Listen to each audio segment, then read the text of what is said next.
Hello friends, welcome to our channel. Friends, ఈరోజు Telangana job అప్డేట్స్కి సంబంధించి వచ్చినటువంటి ముఖ్యమైనటువంటి సమాచారం అంతా కూడా ఈ వీడియోలో చూద్దాము. సో వీడియో చూస్తున్నటువంటి వారు వీడియోని లైక్ చేసి ఛానల్ని సపోర్ట్ చేయండి. ఇకపై మన ఛానల్లో తెలంగాణకి సంబంధించినటువంటి జాబ్ అప్డేట్స్కి సంబంధించి ప్రతి న్యూస్ పేపర్లో వచ్చేటువంటి ఆర్టికల్స్ని ఈ విధంగా వీడియో రూపంలో చేయడం జరుగుతుంది.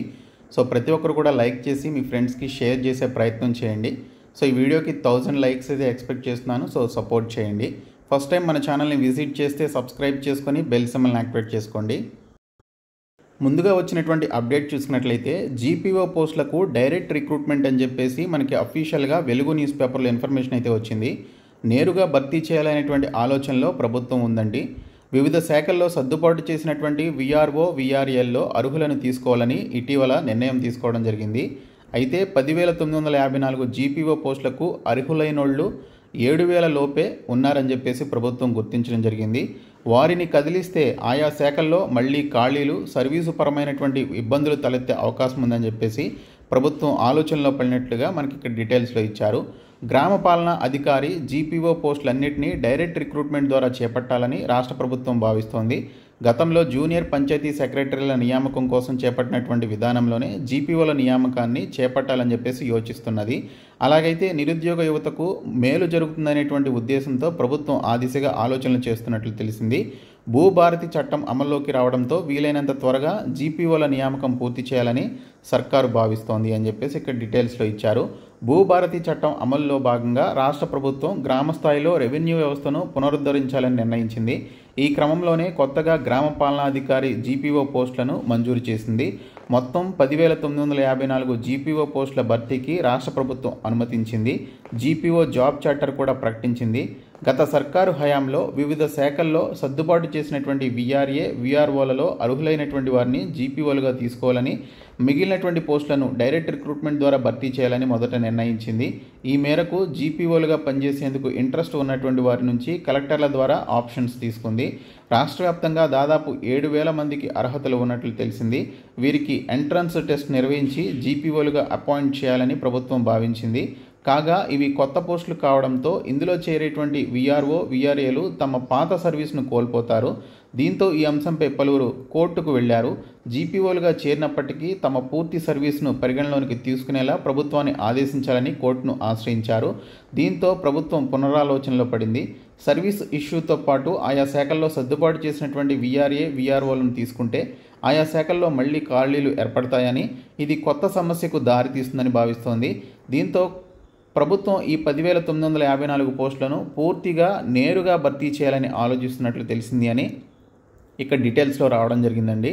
సర్దుబాటు అయినటువంటి విఆర్ఓలను విఆర్ఏలను తీసుకోవడం వల్ల ఎలాంటి సమస్యలు వస్తాయి, దానికి బదులు జూనియర్ పంచాయతీ సెక్రటరీల మాదిరే జీపీఓలను రిక్రూట్ చేసుకుంటే ఎలా ఉంటుంది, ఇందులో ఏ విధంగా మంచిదో ఒక నివేదిక ఇవ్వాలని చెప్పేసి ఆ శాఖ ఉన్నతాధికారులను సర్కారు అడిగినట్లుగా తెలుస్తున్నది. ఉన్నతాధికారుల నుంచి క్లారిటీ వచ్చాకే జీపీఓల నియామకంపై సర్కారు తుది నిర్ణయం తీసుకునే అవకాశం కనిపిస్తోంది అని చెప్పేసి ఇక్కడ క్లియర్గా మనకి మెన్షన్ చేయడం జరిగిందండి. సో మ్యాక్సిమం మీకు డైరెక్ట్ రిక్రూట్మెంట్ ద్వారానే ఈ 10,900 పోస్టులని భర్తీ చేసే అవకాశాలు అయితే ఉన్నాయి. సో నెక్స్ట్ వచ్చేసి గ్రూప్ 1 పరీక్షకి సంబంధించి రాష్ట్రం మొత్తం అట్టుడుగుతోందండి. సో గ్రూప్ 1 రద్దు చేసి మళ్ళీ కొత్తగా నిర్వహించాలని చెప్పేసి అపోజిషన్ పార్టీ బీఆర్ఎస్ నాయకులు ప్రభుత్వాన్ని డిమాండ్ చేస్తున్నారు. సీఎం రేవంత్ రెడ్డికి నిన్న కవిత గారు లేఖ రాయడం జరిగింది. రాష్ట్రంలో యువత నిరుద్యోగుల్లో ఎన్నో ఆశలు రేకెత్తించి అధికారంలోకి వచ్చినటువంటి కాంగ్రెస్ సర్కారు ఇప్పుడు వారి జీవితాలతో ఆడుకుంటుందని బీఆర్ఎస్ ఎమ్మెల్సీ కవిత విమర్శించారు. గ్రూప్ 1 నిర్వహణలో సర్కారు నిర్లక్ష్యం వహించిందని, దీనివల్ల వేలాది మంది భవిష్యత్తు అగాధంలో పడిందన్నారు. ఉద్యోగ నియామకాల్లో పారదర్శకత, జవాబుదారీతనం లోపించిందన్న విమర్శలు వెల్లువెత్తుతున్నాయని ఆరోపించారు. అభ్యర్థుల ఆందోళనను పరిగణలోనికి తీసుకొని ఇప్పటికే నిర్వహించినటువంటి గ్రూప్ 1 రద్దు చేసి కొత్తగా మళ్లీ పరీక్షలు నిర్వహించాలని చెప్పేసి ఆమె డిమాండ్ చేస్తున్నట్లుగా ఇక్కడ డీటెయిల్స్ అయితే ఇచ్చారు. సో ఇక్కడ చూసినట్లయితే కేవలం 2 పరీక్ష కేంద్రాల్లో మెయిన్స్ పరీక్షలకు హాజరైనటువంటి 2 కోచింగ్ సెంటర్లకు చెందినటువంటి 71 మంది అభ్యర్థులు ఉద్యోగాలకు అర్హత సాధించడం వెనుక ఏదో జరిగిందని అభ్యర్థులు అనుమానం వ్యక్తం చేస్తున్నారు. అభ్యర్థుల ఆందోళన న్యాయమైనదని భావించినటువంటి హైకోర్టు నియామకాల ప్రక్రియకు బ్రేకులు వేసిందని కవిత పేర్కొన్నారు. కాబట్టి గ్రూప్ 1 పరీక్షను మళ్లీ కొత్తగా నిర్వహించాలని ఆమె డిమాండ్ చేయడం జరిగింది.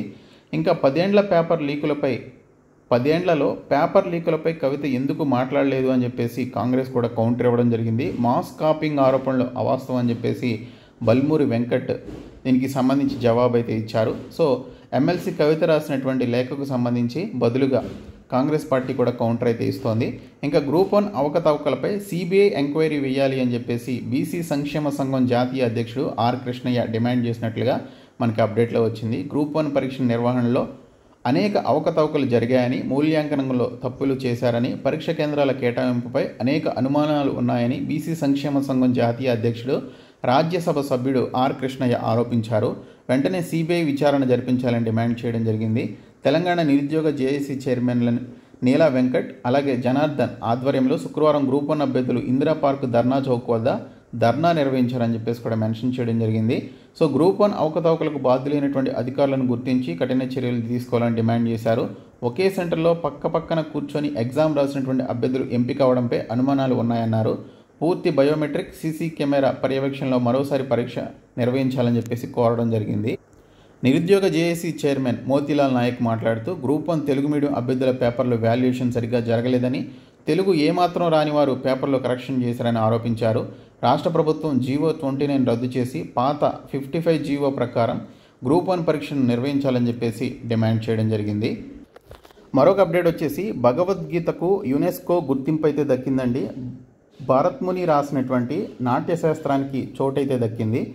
దేశ తాత్విక కళాత్మక వారసత్వానికి అంతర్జాతీయ స్థాయిలో గౌరవం అయితే దక్కిందని చెప్పేసి భావిస్తున్నారు. ప్రతి భారతీయుడు కూడా గర్వించదగ్గ విషయం అన్నటువంటి ప్రధాని మోడీ అని చెప్పేసి ఇక్కడ డీటెయిల్స్లో ఇచ్చాడు.